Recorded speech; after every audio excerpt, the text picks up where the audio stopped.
router, and range extender. Netgear router.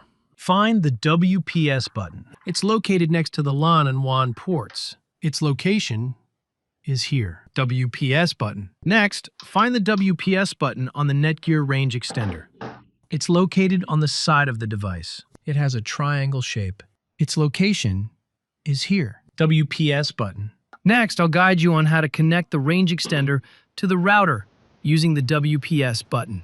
Press the WPS button on the router. Make sure the WPS LED on the device is blinking. It blinks like this for 2 minutes.